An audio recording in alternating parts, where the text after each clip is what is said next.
Divergence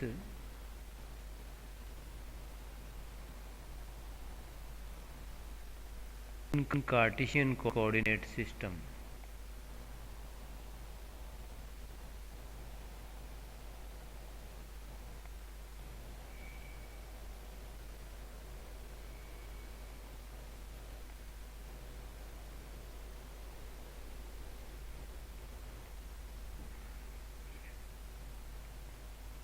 कार्तीय निर्देशांक में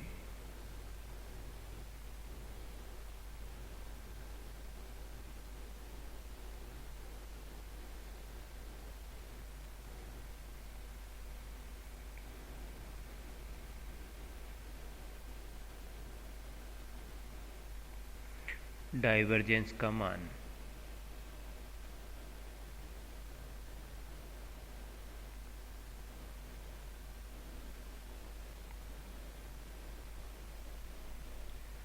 जो डाइवर्जेंस है उसकी वैल्यू कार्टेशियन कोऑर्डिनेट सिस्टम में कैलकुलेट करना चाहते हैं।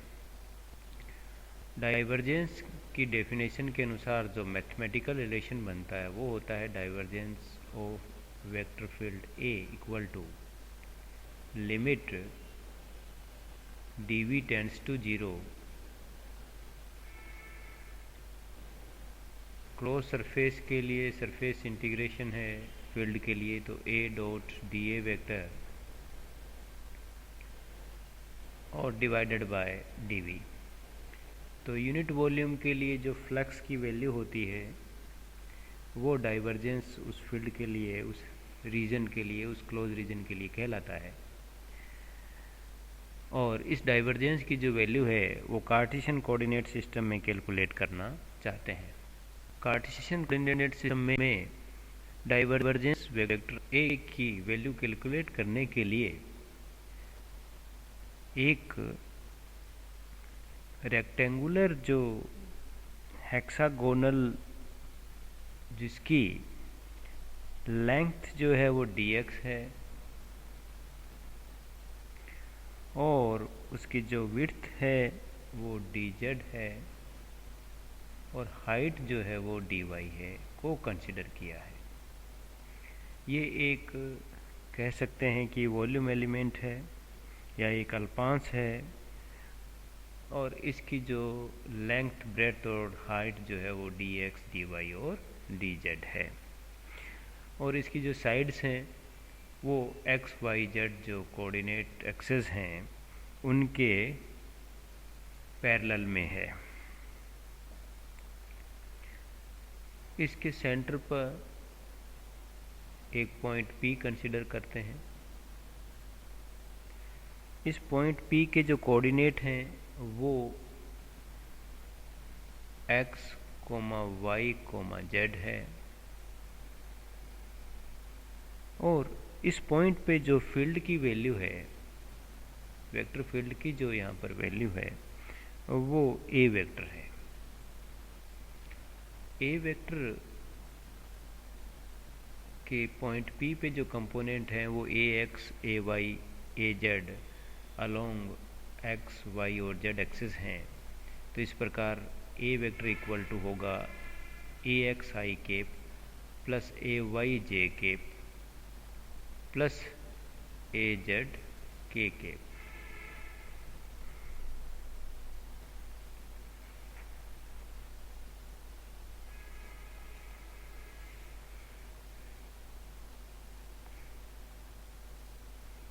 तो x डायरेक्शन में जो कंपोनेंट है वो हो गया ax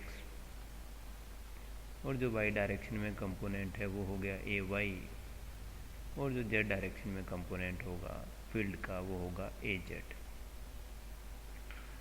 इसके जो सरफेस हैं उनको लेबल कर देते हैं। ये वाला जो सामने वाला सरफेस है वो ABCD और इसके पीछे वाला जो है सरफेस वो है EFGH। इस प्रकार ABCDEFGH एक जो है वो रेक्टेंगुलर हेक्सागोनल वॉल्यूम एलिमेंट है जिसकी विड्थ जो है dx, dy और dz है। इसके सेंटर पे जो पॉइंट P है उसके जो कोऑर्डिनेट हैं वो है x, y, z और जो फील्ड है वहाँ पर उसकी वैल्यू ए वेक्टर है, और उसके कंपोनेंट फील्ड के जो है उस पी पॉइंट पर ए एक्स कोमा ए वाई कोमा ए जेड है। पी पॉइंट पे जो फील्ड ए वेक्टर है उसका जो एक्स एक्स डायरेक्शन में कंपोनेंट होगा वो है ए एक्स। तो इस कंपोनेंट की वैल्यू जो सरफेस है बी ई एफ सी या बी सी एफ ई पर कितनी वैल्यू होगी वो वैल्यू कैलकुलेट करेंगे। इसी प्रकार इससे जो लेफ्ट साइड में सरफेस रह गया ए जी एच डी, इस पर जो है वो फील्ड की वैल्यू कितनी होगी या फील्ड के कंपोनेंट जो एक्स एक्सिस के अलोंग कंपोनेंट है उसकी वैल्यू कितनी होगी उसे कैलकुलेट करना चाहते हैं। सपोज जो ए एक्स है उसकी वैल्यू जो है वो डेल्टा एक्स डिस्टेंस चलने के बाद डेल्टा ए एक्स से इंक्रीज़ हो रही है। तो सेंटर से जो सरफेस तक की डिस्टेंस है वो आधी होती है, इसलिए डी एक्स बाई 2 हो गया। तो क्योंकि डेल्टा एक्स डिस्टेंस चलने में ए एक्स में जो चेंजेस है वो डेल्टा ए एक्स का आता है, तो यूनिट डिस्टेंस चलने में ए एक्स में जो चेंज होगा वो delta A X by delta x होगा। तो डी एक्स बाई 2 डिस्टेंस चलने में जो फील्ड में चेंज होगा या फील्ड की जो वैल्यू में इंक्रीज़ होगा कंपोनेंट में वो हो जाएगा डी एक्स बाई 2। तो जो ये सरफेस होगा बी ई एफ सी पर फील्ड के एक्स कंपोनेंट की जो वैल्यू होगी वो हो जाएगी A X plus A x में जितना इंक्रीज़ हुआ है डी एक्स बाई 2 डिस्टेंस चलने पे, तो वो value del A X by del X into D X by 2 के इक्वल होगी। तो इस प्रकार B E F C surface पे जो फील्ड का कंपोनेंट एक्स एक्स के अलोंग होगा उसकी वैल्यू हो जाएगी A X plus del A X by del X D X by 2। इसी प्रकार जो surface A G H D है उस पे फील्ड के एक्स कंपोनेंट की जो वैल्यू होगी वो इसी फार्मूले से जो हमने बी ई एफ सी पे कैलकुलेट किया है से याद कर सकते हैं, और उस पे जो फील्ड का कंपोनेंट होगा वो हो जाएगा A X minus del A X by del X and D X by 2। इस प्रकार ये जो सरफेस है बी ई एफ सी, इस पे जो फील्ड के कंपोनेंट की वैल्यू मिलती है वो होती है A X plus del A X by del X into D X by 2। ये फील्ड की वैल्यू मिल गई, और क्योंकि इसका एरिया जो है वो डी वाई डी जेड के इक्वल है, ये वाला जो वैल्यू है वो डी जेड है, और ये जो डिस्टेंस है यहाँ से यहाँ तक की वो डी वाई के इक्वल है। तो इस प्रकार इसका एरिया जो है वो डी वाई डी जेड के इक्वल है, और यहाँ पर जो फील्ड है उसका एक्स कंपोनेंट भी मालूम है। एरिया का जो डायरेक्शन और फील्ड कंपोनेंट की डायरेक्शन सेम होने से इस फील्ड से जो इस बी ई एफ सी से जो फ्लक्स जो होगा उस फ्लक्स की जो वैल्यू मिलेगी वो हो जाएगी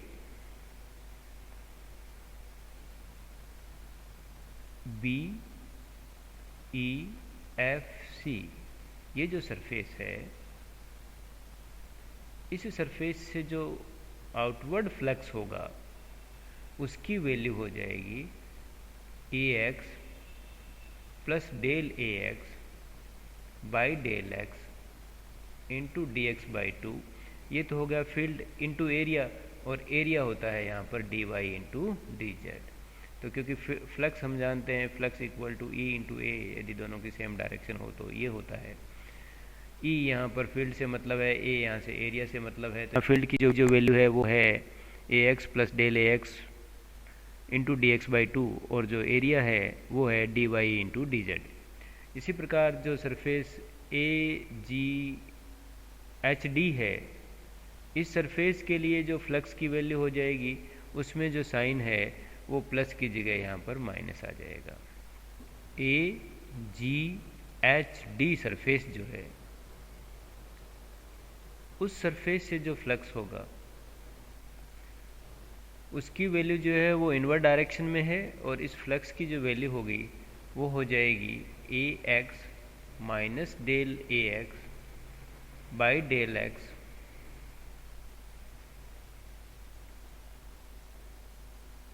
AX minus del AX by del X into DX by 2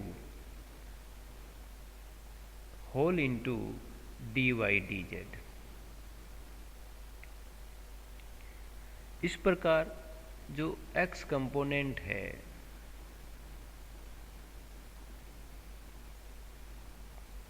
field के लिए, उससे जो आउटवर्ड फ्लक्स होगा वो फ्लक्स हमें मिलेगा, फाई एक्स कह सकते हैं इसको। उसकी वैल्यू हो जाएगी AX plus del AX divided by del X DX by 2 into DY DZ। ये पॉइंट के जो राइट साइड वाला सरफेस है उससे फ्लक्स है, और माइनस में जो पॉइंट P के लेफ्ट साइड में जो सरफेस है उससे जो फ्लक्स है उसकी वैल्यू है AX minus del AX by del X into DX by 2 into DY DZ। इसको सॉल्व करें तो यहाँ AX से AX कैंसिल आउट होने से, और ये माइनस और ये माइनस प्लस हो जाएगा, तो वैल्यू मिलेगी del AX by del X DX DY DZ first term के लिए। सेकंड टर्म के लिए भी del AX by del X DX DY DZ by 2। दोनों सेम टर्म है, ऐड कर दें तो वैल्यू मिल जाएगी del AX by del X DX DY DZ। और क्योंकि DX DY और DZ जो हमने रेक्टेंगुलर हेक्सागोनल कंसीडर किया है उसका जो वॉल्यूम को रिप्रेजेंट करता है, तो ये dV के इक्वल होगा। तो इसको लिखा जा सकता है del AX by del X into DV। इसी प्रकार y एक्सेस के अलोंग जो फील्ड का कंपोनेंट है उससे आउटवर्ड जो फ्लक्स होगा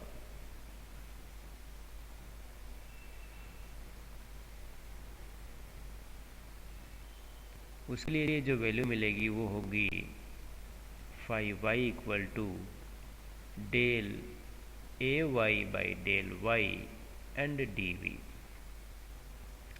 सिमिलरली Z पार्ट के लिए, कंपोनेंट के लिए जो फील्ड की वैल्यू होगी वो हो जाएगी del AZ del Z DV।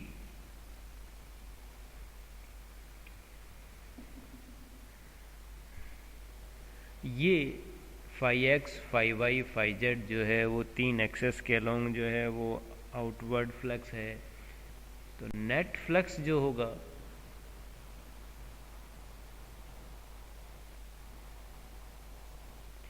उसको कहा जा सकता है phi X plus phi Y plus phi Z, और ये जो नेट फ्लक्स होगा उसको लिखा जा सकता है A डॉट DA और surface integration for close surface equal to phi X की वैल्यू है del AX by del X DV, phi Y की वैल्यू है del AY by del Y DV, और फाई जेड की वैल्यू है del AZ by del Z DV।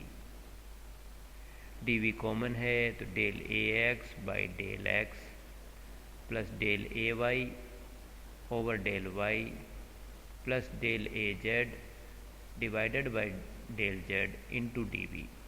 और divergence A vector equal to होता है limit DV tends to 0 surface close surface के लिए surface integration a dot dA divided by dV value put करने पर limit dV tends to 0 1 by dV। और ये जो पार्ट है जो फ्लक्स को रिप्रेजेंट करता है, इसकी वैल्यू जो है वो ये यहाँ से मिलती है हमें। तो फिर इसको लिखा जा सकता है del A X by del X plus del A Y by del Y plus del A Z divided by del Z and DV. DV से डीवी कैंसिल आउट हो गया।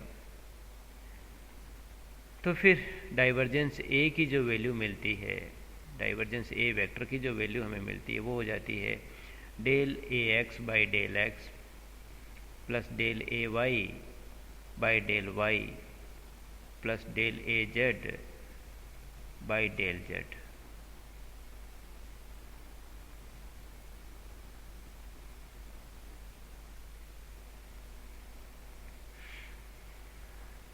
अब ये जो राइट साइड में टर्म है इसको सेपरेट करते हैं सेपरेशन वाले मेथड से। दो ब्रैकेट और हर एक में 3 टर्म और उन बीच में प्लस का साइन, और जितनी भी टर्म है उसमें जो फर्स्ट वैल्यू है del by del X, del by del Y और डेल बाई डेल जेड, उनको पहले ब्रैकेट में लिखते हैं तो del by del X, del by del Y और डेल बाई डेल जेड। इसी प्रकार जो सेकंड टर्म बनती है या सेकंड वैल्यू बनती है हर एक टर्म में, that is A X, A Y और ए जेड, ये सेकंड ब्रैकेट के अंदर लिखते हैं।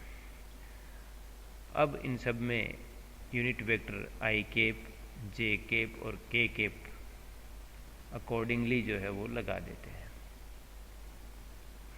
तो इसको यदि सोल्व करें तो रिवर्स में तो हमारे पास वही वैल्यू मिलती है, और इसको जो है वो डेल लिखा जा सकता है, डेल वेक्टर हो गया और ये ए वेक्टर हो गया, तो बीच में डॉट आ गया। इस प्रकार डाइवर्जेंस ए वेक्टर जो है वो कार्टेशियन कोऑर्डिनेट सिस्टम में del vector dot A vector के इक्वल होता है।